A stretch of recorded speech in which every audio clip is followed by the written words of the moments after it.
This is going to be an interesting conversation between Daryn and Mr.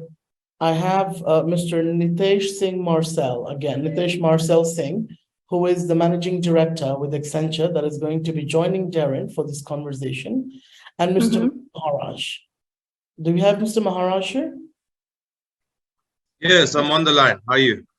Very well. Thank you for asking. May I please request you to go on with your video? Nice to meet you, Mr. Durvesh Maharaj, right? Yes, thanks. All right. Let's see if we have Mr. Nitesh Marcel Singh, who is the keynote speaker for the day. All right. I believe we have Nitesh as well. Nitesh, welcome back once again. Hi, Mohammed. Hi. All right. So this is going to be a very interesting session. Nitesh, I think your background is blurring your video. All right. So this conversation between Daryn, Mr. Durvesh Maharaj, and Mr. Nitesh Singh is going to be a panel discussion about Africa's wireless industry, outreach, and outcomes. Daryn, are we good to go with you? I can start. Yeah, we would really love if you can possibly try and go live on the video, because a lot of people are, watching from across the globe, and that would be a very good way to put a face to the name that we're seeing. Yes. And let's begin with quick round of introductions. Let's start with Durvesh. Thank you so much, Mohammed. So my name is Durvesh Maharaj. I've got around 15 years experience across banking, telecoms, and healthcare. An academic background. I possess an MSc in data science, as well as many other qualifications and certifications. So it's a pleasure being here today. I've been fortunate enough to work across a few industries, and thankfully the guys touch base on many of them, i.e. The financial services, fintech, as well as telecom. So hopefully looking forward to adding a lot of value and insights into really unpacking some of the big agendas that are facing our industry at the moment, and really being on the customer end of the spectrum, opposite the consulting business. I think the collaboration, to Nitesh's point, can really assist us in fostering the evolution of the customer going forward. And with that being said, there are many questions I'd love to pose to the team during this panel discussion, but let me not get into that now. Thanks, everyone. Thank you, Durvesh. Welcome again. It's a pleasure to have you. And like you said and heard many leaders say, collaboration is key. So let's see, the light that you will be shedding on it. Now, Daryn, a quick round of introduction by the moderator herself. My name is Daryn Karali. I'm from Lebanon. I'm the managing editor of a digital and print publication. We mostly cover technology and telecom from every aspect, everything related to the industries, and globally, but specifically our niche is the UAE and the GCC region, which is mostly the Middle East. I've been working in the field of tech journalism for the past 3 years, and mostly I became interested in the tech as I realized it's surrounding us, and it is inevitable. It's everywhere, and we need to just highlight some exposure and expose the scene in some of the countries, some of the emerging countries. So I have a bachelor's in English literature, completely far from what I'm doing right now. And it's just going with the direction and trying to see where the tech world is going to take us as it takes a drastic shift towards digital transformation on every aspect and every scale. And just, yeah, that's it. Welcome, Daryn. I Thank think you. now you pronounced that right. Thank you so much. Pretty young, and I like how you mentioned that digital is all around us. Tech is all around us. I must tell you, from what we've been learning over the past couple of years, especially with the boost by the COVID-19 pandemic, Digital is not around us. Digital is the future. Yes, it is. Right. It really is. It's crazy. Okay, now the man that needs no introduction, Nitesh Marcel Singh, Managing Director, Accenture South Africa. Now, I'm going to leave you to it, Nitesh, with your introduction. The moderator, Daryn, will take over. Okay, cool. Now, hi guys. Yeah, I'm Nitesh. I lead our practice for Africa in the comms, media, and technology space, and that's been a long time. I've been in the industry for over 20 years now. So I've worked with operators and stayed in lots of countries in Africa over the years. And yeah, I agree with you guys. Everything is digital. Everything is changing quickly. You know, but I think we're still too slow at it. Worldwide, imagine a world where every single person can access the internet. They have education, you know, they have skills. That's the world I believe as an industry we need to work towards. And everyone involved in the digital world, media, you know, different publications, private, public, etc. We should strive to do that. So thanks for having me. Thank you for joining us. Okay, so today in our panel, first I would just to again welcome everyone for joining us at the second edition, and I'm really excited to be here. This is actually my first time joining this, and I'm really excited for us to share some insights, to share the topics, and whatever questions the panel had, and whatever questions we may answer, and to see just like the different aspects of Africa's wireless industry and how we are to champion connectivity in the digital era, because at the end of the day, this is the main goal. And as we said, this is the future and we cannot escape it.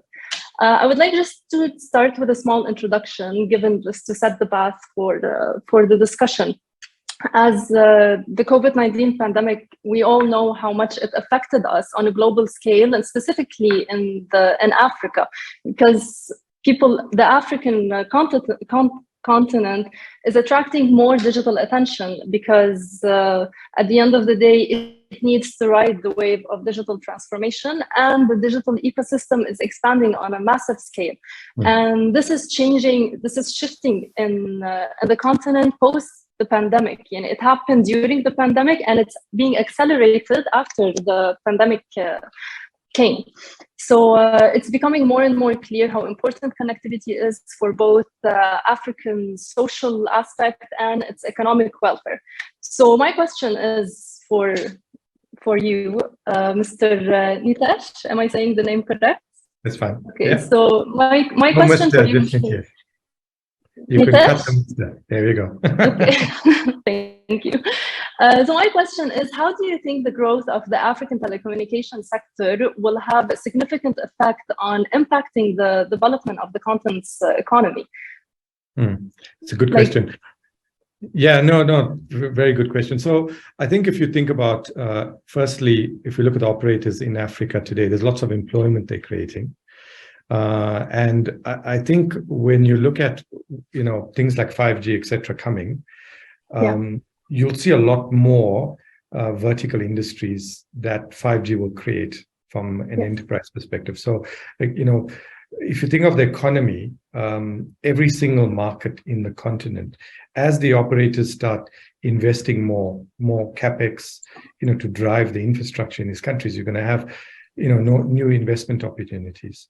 You know, so, you know, I think one of the questions I was asked earlier, or someone was talking to me about, was how do you attract, you know, big global investors into the continent from an investment perspective? And if you think about that economy growing, you know, I see each market has to be different. They need to differentiate themselves. And as the telcos start, you know, if you have a inclusive market, which is where the operators have really investors to, the way I think of it is digitize the community, you're going to have a lot of global companies setting up shop in your country. And they're going to bring a lot of investment with that. So, for example, we're seeing it throughout Africa. Now you have Google in Ghana. They've got an artificial intelligence center there. But why Ghana? Because there's skills, there's talent in Ghana that's really strong. And Google saw that. You're seeing the likes of AWS and Amazon and Microsoft starting to open up data centers in South Africa. And there's a reason for that. And even the places they're picking, the regions they're picking in South Africa, like Cape Town, there's skills, there's talent there. But they're attracting all of that investment now. So, but underpinning those things, you need these fiber backbones from the connectivity operators. So the telcos need to put that, the connectivity in place for these global companies to start entering. So it'll drive the economy, in the right direction, I believe. They're niching every region Absolutely. in the continent. And at the end of Yeah. the day, do you think this could, let's say they are niching each country in the African continent, and at the end of the day, the end result, the content itself would be its capacity and brain capacity and societal capacity would be optimized as a whole, which means it would take it to another level. 100%. Optimize the whole. 100%. It'll go to another level, but I think it's still too slow where we are. There's a lot more to do. Rural coverage, lots of rural areas in the continent are not covered.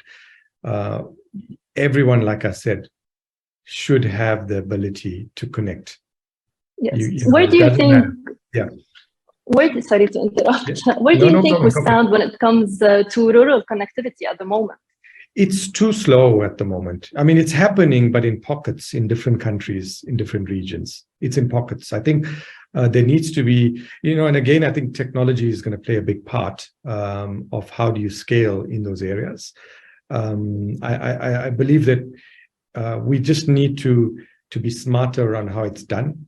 The operators with local municipalities, with government, other partners in different countries need to work together to get that right. I don't think it's happening, as fast as we want it to happen. There's still hundreds of millions of people not connected across the continent, which tells one that some of these countries in the continent have not covered some of their populations adequately. Yeah, I completely agree. At the end of the day, the more we extend connectivity, the faster we reach the goals of transforming the continent and taking it towards its ideal, its utmost digital transformation level. So I completely agree. 100%. My next question is for the name. It's Maharaj. Yes, perfect. Hello, how are you? Hope you're Fine, having yourself. a good day. Thank An you. absolute pleasure to be here. Nitesh, pleasure to meet you. You as well. Same as mine. The pleasure is mine. Thank you so much. My question here, as we know, like the effective spectrum management is considered an extremely crucial part to fully benefit the whole mobile connectivity that it has to offer for the continent itself. But how do you think, by ensuring sufficient spectrum resources and its availability, how do you think it would affect the conditions and broadband costs and how it would decrease it?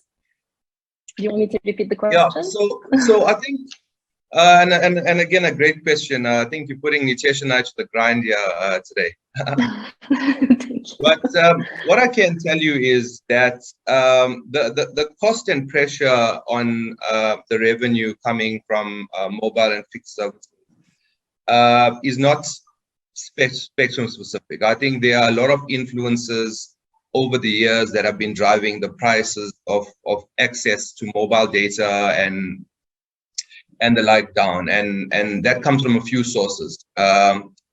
I think the spectrum investment is going to support, obviously, the speed to which Nitesh mentions around rollout and connectivity of 5G, and I think it plays a part in from that perspective. However, I think the pricing pressure that we're under will definitely not be alleviated, and more so than the pressure to deliver within the telco is the amount of intermediation that is taking place for core telco products. I mean, you kind of see retailers moving into the terminal distribution environment. You're seeing banks starting up MVNOs. You're seeing banks intermediating the sales of airtime and data, which is putting a lot of pressure on margins within the telco.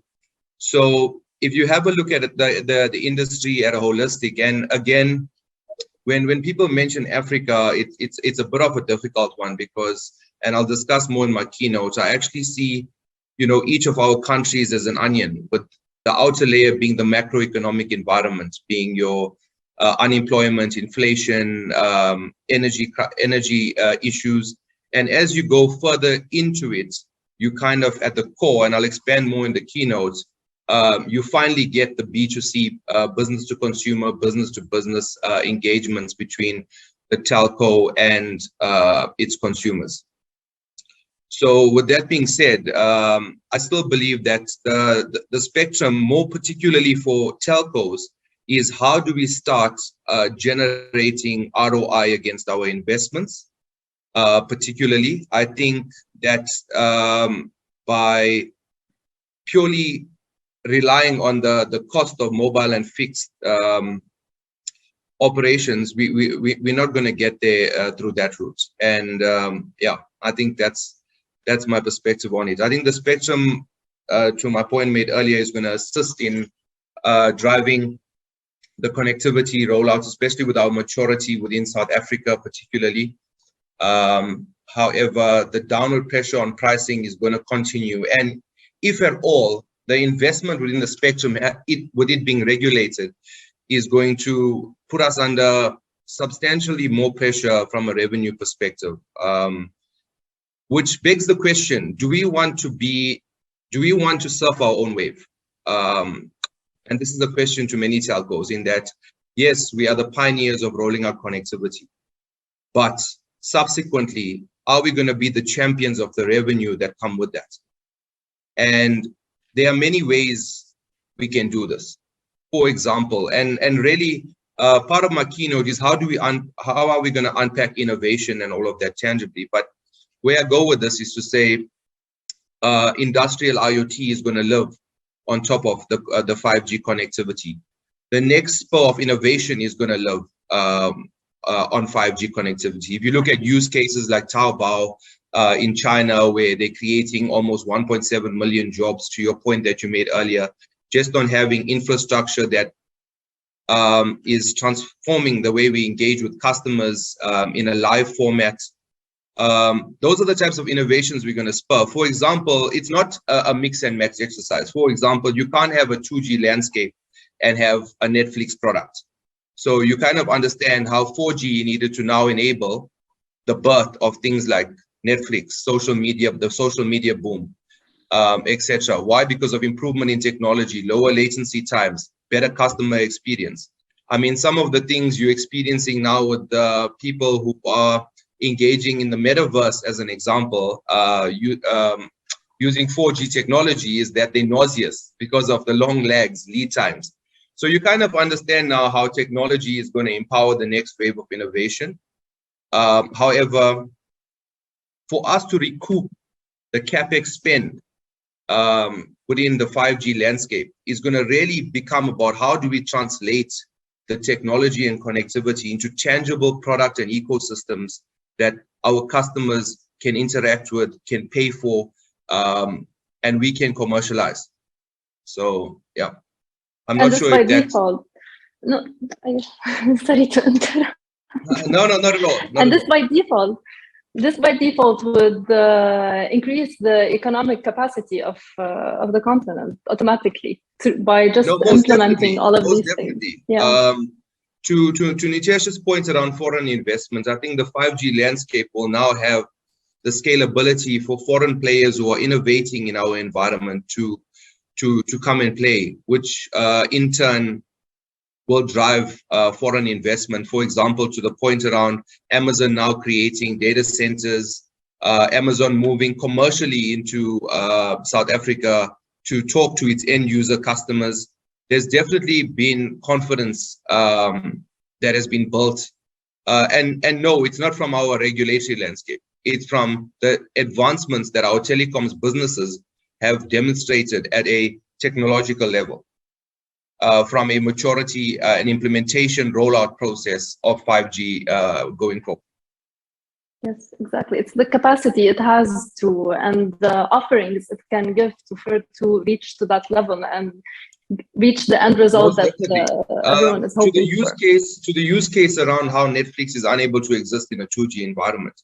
Similarly to that, now with the latency time improvements that 5G will bring, the speed and broadband connectivity that we will experience, and obviously there's technicalities in getting there, right? In terms of data packet switching and the type of infrastructure that we need to roll out that makes up 5G as a whole. But fundamentally, the next wave of technology is here, and the idealisms and I think more for senior leaderships within telco is how do you unpack the stress in the environment? So, for example, blockchain, the metaverse, big data. These are kind of a lot of artificial intelligence. You know, there's only so many places you can look. However, the secret sauce is going to really be realized in how we actually commercialize all of these things. So what part of the metaverse does a telco own, as an example? Or how will the telco commercialize the metaverse play in a 5G landscape?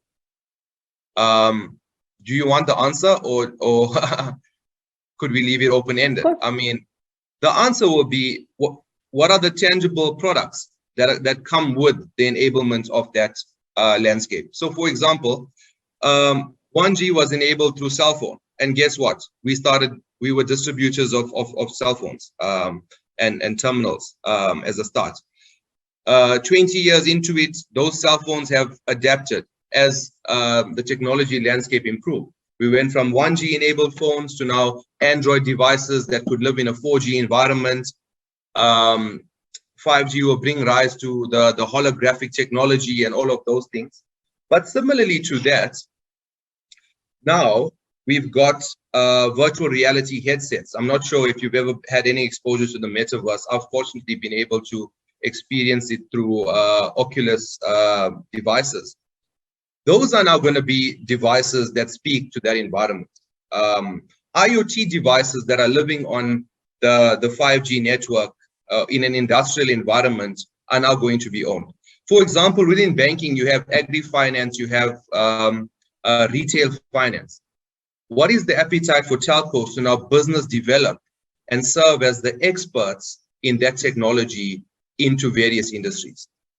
Or are we happy to be intermediated? Are we happy to have spent on the spectrum, rolled out 5G, and just be hoping that the revenue that we generate from the usage of data, both fixed and mobile, is going to sustain business? It's with lowering margins and pressure coming across, both from a regulation perspective, from a customer socioeconomic perspective, with the rise in the decrease in disposable income.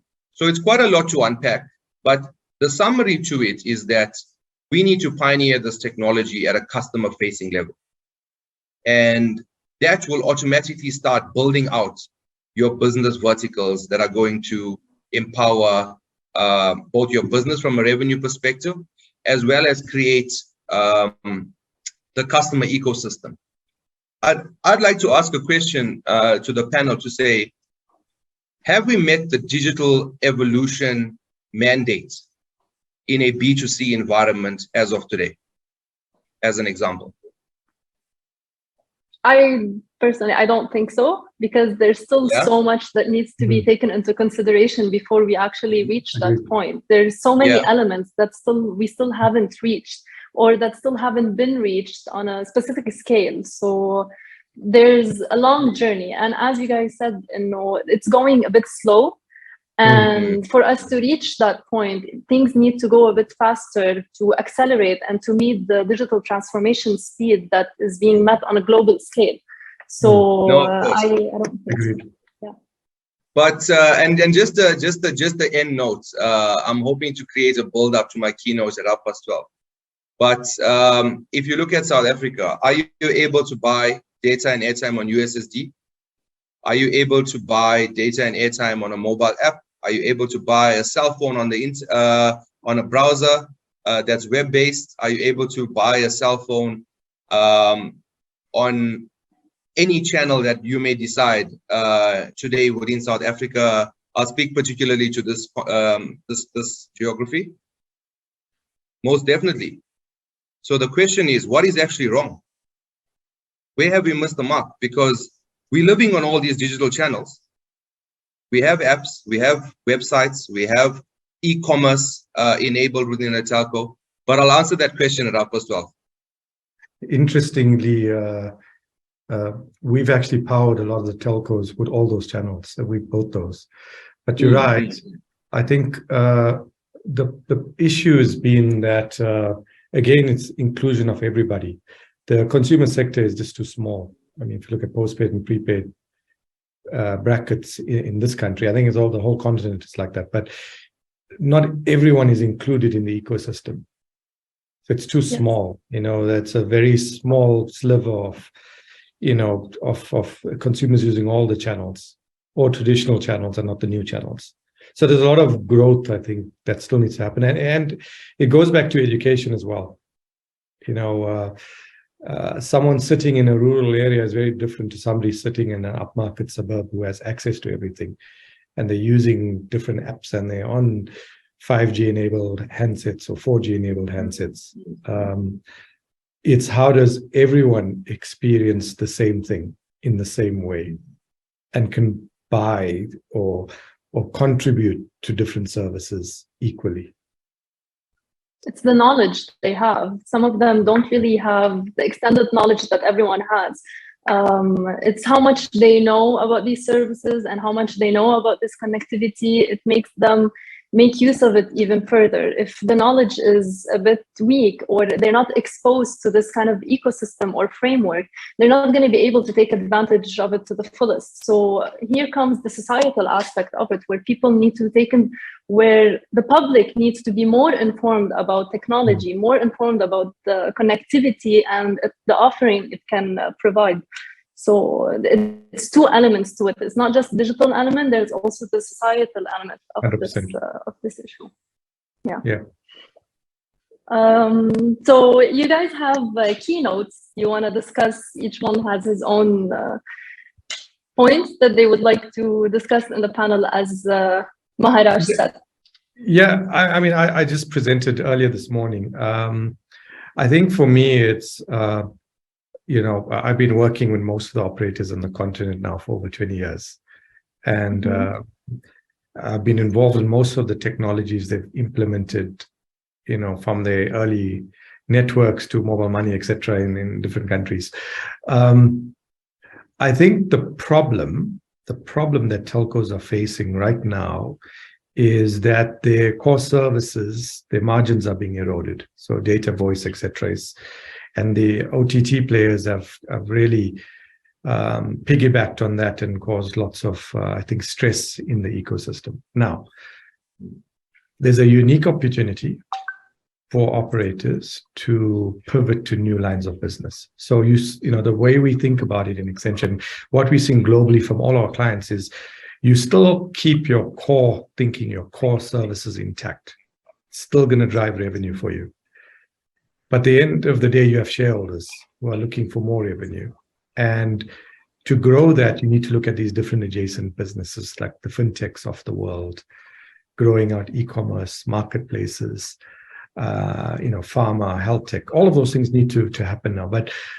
And for it to happen, there's lots of challenges. So if you look at all the countries in Africa, I don't think any country partnering with their operators in those countries, you know, there's improvement, but I think there's a lot more to do.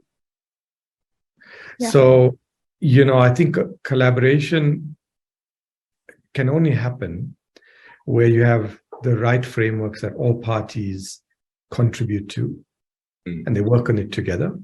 Shouldn't be some draconian type of policy that gets implemented. And I think that for me is critical to get right. Things are still happening too slow. You know, there needs to be regulatory changes to foster faster innovation. And the other big problem is skills and talent. Right? We just don't have it right now. In the whole continent, it's in pockets again. But we have a unique ability to make Africa a center of skills where the world can source from. We have that ability because the problems that are being solved here in this continent are very different and can be exported to other markets across the world. But again, you need that collaboration. So it's all these parties, the private, public, ecosystems, operators, government, etc. They need to play nice.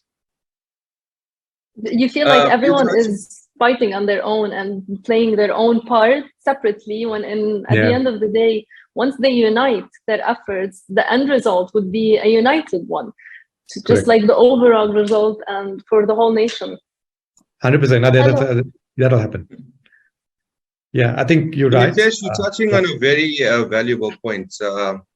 I've been fortunate enough to transition from the telco environment into a fintech within a telco. And one of the points that I wanted to make is around how do telcos create value vacuums within their organizations. And I've been fortunate enough to tangibly be in a space where I myself, together with our team, have birthed fintech within, well, let me not use the word fintech. Let me just water it down to say financial services within a telco. And we've found exponential take-up from our customers in a seemingly mature financial services market. And obviously, there's layers to it in terms of how we got to this exponential growth. So just to give you a view, we've exponentially grew our contribution to the overall Vodacom revenue through financial services. Obviously, the numbers I wouldn't get into detail with, but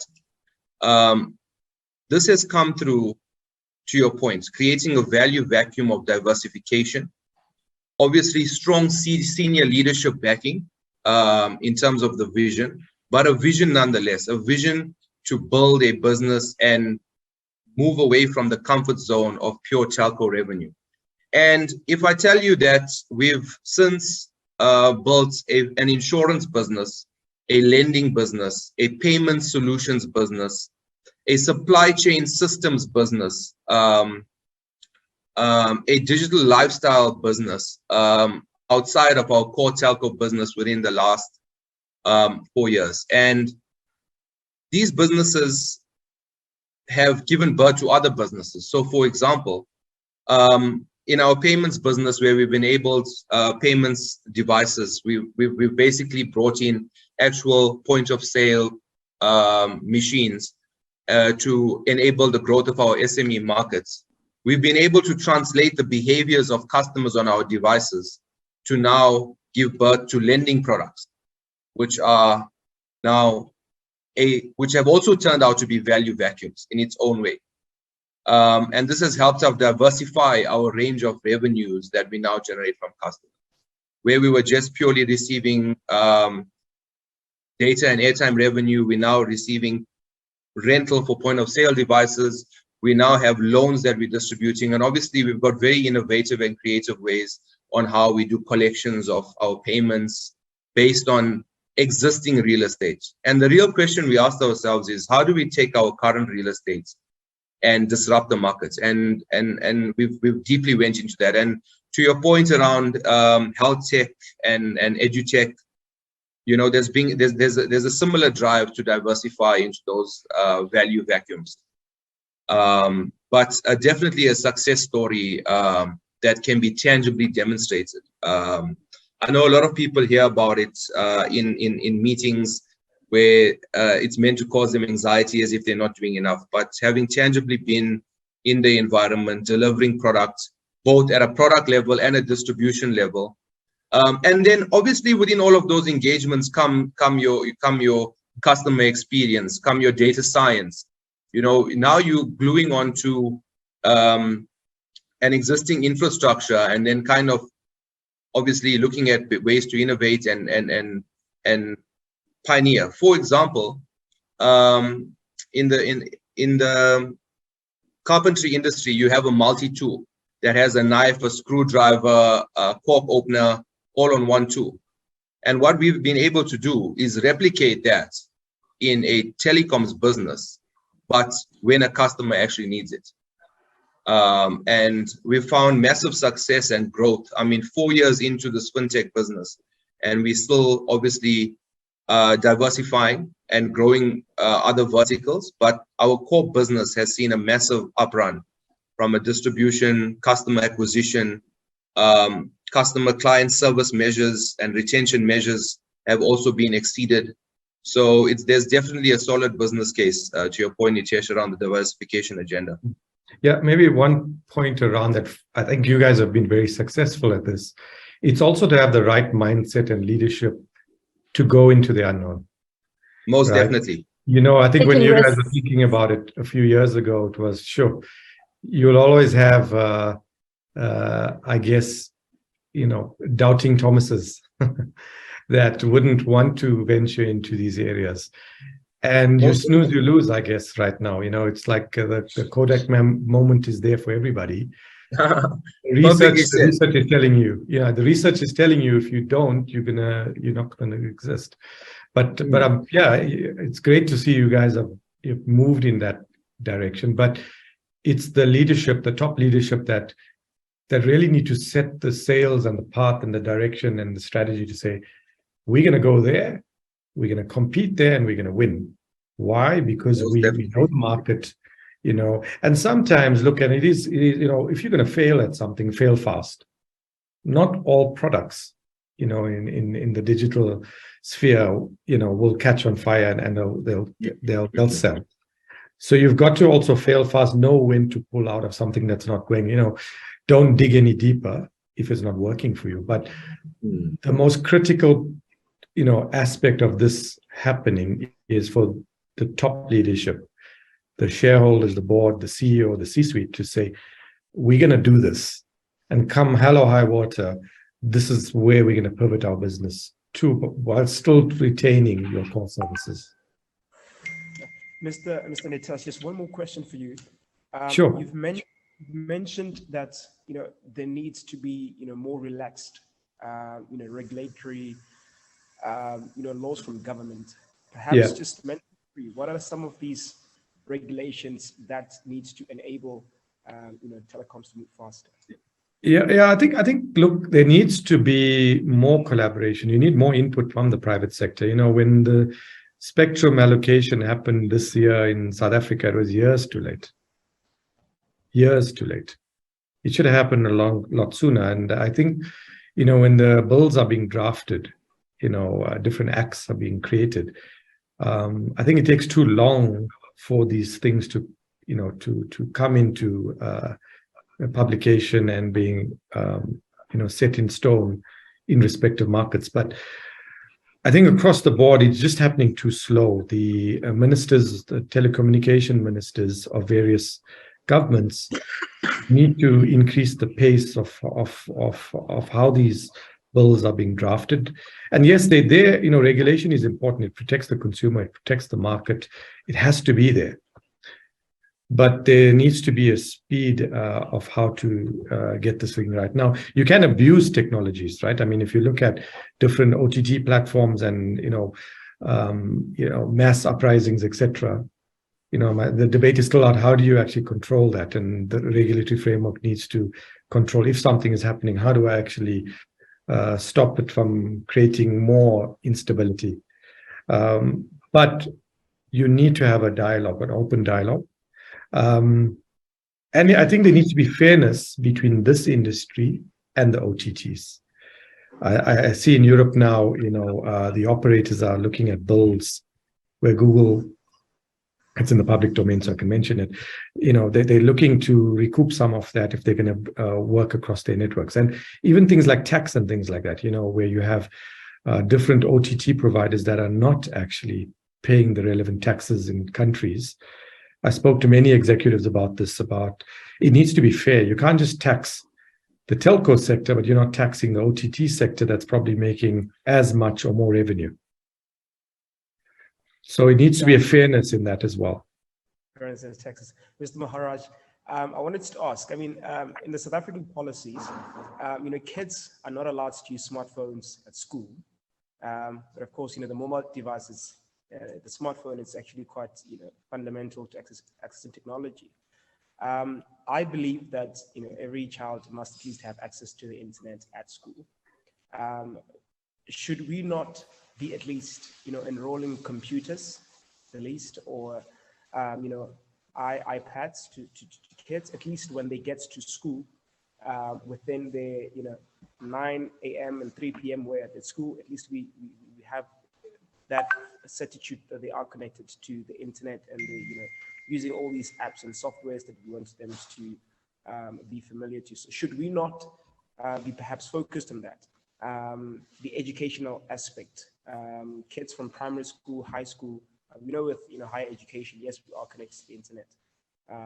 So my question: should we perhaps roll out some devices at schools for kids to be connected to the internet? No, most definitely, and thanks for the question. I think depending on who you're speaking to, a controversial topic. You get, for example, some parents who have views that children should not be exposed to technology at a young age. You get parents who are all for it and all of that. However, I do believe there is a massive business case for it to exist in a controlled environment, to your point. And this is just my perspective. I think the access to these technologies within environments like schools are critical, given the vast array of movement that we want to generate in a short period of time and the legs that technology give us to get there.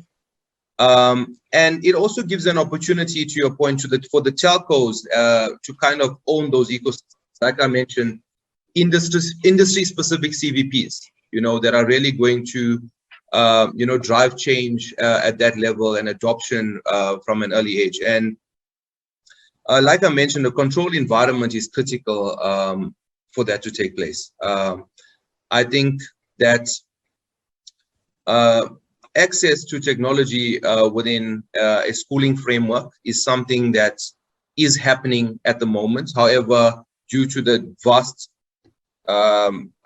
inefficiency in distribution amongst the different classes within Africa, it does start at a certain point, and investment into that ecosystem can be driven at a governmental level, provided it's turnkey. We as a telco business need to assume the position of experts within these various industries. And it's not a case of what is your needs that we can assist you to meet, but rather here's a turnkey operation that would drive value in the segment. And to your point, I'm glad you mentioned it around technology access to schools, and not do you think parents should give kids their cell phones? Because I mean, that's obviously quite controversial, depending culturally, and there's a whole lot of aspects around that. So yeah, I think that's my answer, the short and long answer to your question. I think most definitely, from the perspective of upskilling and growth, and given the fact that we want to move to a digital ecosystem down the line, we need to start early. Similarly, we're teaching our kids about taxes. We shouldn't be waiting for them to earn their first paycheck to understand how tax works. So just like that, we need to start enabling kids to use technology responsibly, understand the value that it brings at that level, and pioneer that at a telco level. We should be distributing these devices. We should be having agreements with Curos from a supply perspective. We should be running the maintenance operations of these nationally. And these will really give us the diversified revenue streams and enablement. Because like I mentioned, our slowness to this is what is causing intermediation. We have found holding the baton of the cost of the connectivity landscape, but the real moments of truth where the tie hits the tar from a revenue perspective is being owned by players you would have never heard of. Whereas brands like Vodacom have trust built into them, have a legacy of delivery, and it's going to bring that peace of mind into these various industries as they look to automate going forward. Just one last one. I mean, you've mentioned revenue, which is quite important. And how do you reconcile access with revenue, where we're trying to get as many people into the digital world, where, you know, accessing to the internet is no longer, you know, it's no longer a barrier. It's like, you know, having a DSTV, you know, at home. You know, it's something that everyone has access to, but also still being profitable. So how do we reconcile growth in access versus, you know, growth in revenue? Most definitely. And thanks for that, and great questions. I know I can tell that you understand that my passion for the growth within the telco sector is highly there, because revenue is a second word in every sentence. But and I guess that's the kind of mentalities you have working in acceleration units, because ultimately for you to realize revenue, your propensity to make mistakes in meeting the customer agenda has to be as minimal as possible. So you kind of need to see these two things living hand in hand: revenue and your excellence to customer delivery. So when I say revenue, just have the customer in the back of your mind. So to your point, I think that obviously growing access to technology through our connectivity landscape is there. However, like I mentioned, there's going to be a lot of pressure on the margins and revenue to provide that as a sustainable business going forward. So the hope is that the evolution of access that we provide to our customers will lead to them and lead to us collaboratively creating what is called a branded economy. And what does that mean? An ecosystem between your telco and customer that is multidimensional, where you have connectivity access, you're able to interact with financial services products, you're able to enable your business through diversified offerings. You're able to, depending on moments in truth in your life, it could be a safety moment. You look to your telco to now provide you security access, where, for example, we've developed a product that's a panic button that has an immediate response time to any medical emergencies, criminal emergencies that you might face.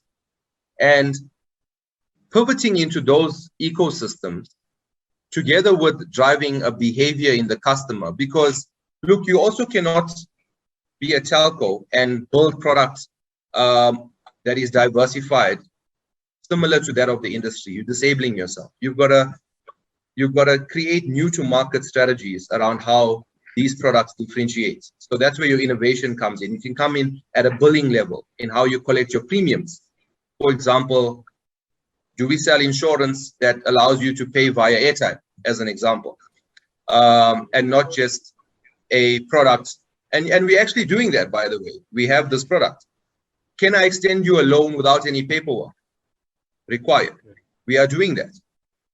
Why? Because it's going to be us disabling ourselves if we had to go and do it similar to the way the banks are doing, given the information and data that we're using. And like I mentioned, you need to know where the various coin terms play: big data, innovation, product innovation, customer experience. All of those buckets would need to have a defined space within the entire real estate. And that is how we're going to generate revenue through access. Not purely from a volume game on a slim margin business, but rather enabling the connectivity, creating diversified product suites that are differentiated in design, but also there must be something in it for you as a customer. And that is where a branded economy comes in to say, what is the incentive for you outside of it being differentiated? Because look, due to the regulatory landscape, there's only so far you can stretch from a diversification perspective. But a branded economy speaks to now there being a sustainable incentive and reward structure for the customer in turn. Remember, for me, the secret sauce to a sustainable business is developing a partner in life methodology. And you cannot not take your partner out on dates. You cannot not give your partner gifts in a real life situation. And we've got to develop a similar model to those customers. That can come in the form of what used to be incentives in the past was buy 1 gig of data and get another free. That's gone old. All right. We need to move into a branded economy. I'm going to have to cut this meeting quite short. I know it's quite Oh, sorry. insightful. Yeah, we will carry on these engagements going forward. Thank you so much for honoring the meeting, Mr. Nitesh, and of course Daryn as well. We are really thankful for these engagements. We are very, very thankful. And yeah, so we're going to move on to our next presentation. And thank you so much, Shagafat. So, those questions from audience. Well, first of all, thank you, Nitesh. A very, very interesting conversation. Dervesh, really, I was like, I think I said this in the first presentation as well. I, for one, got a lot to, learn and take back. I'm your prime delegate. If there is a award for the best delegate, please give it to me. Yeah. And Daryn, thank you so much for joining us. Thank you, all the three of you. Thank you for having me. Pleasure. Thank you for bringing to the table, the best of knowledge and expertise. Should we have any questions, any more questions from the audience, I shall make sure that these are emailed over to you, to your respective email addresses, depending on who the email, the question is posed to, and accordingly expect you to take your time out of your busy schedules and, at your convenience, respond to those emails. Yeah. Yeah, sure. Thank you. I think we've passed way over the time. So in the essence of time, we have to cut this short. Hopefully, like I said, we'll catch up very soon on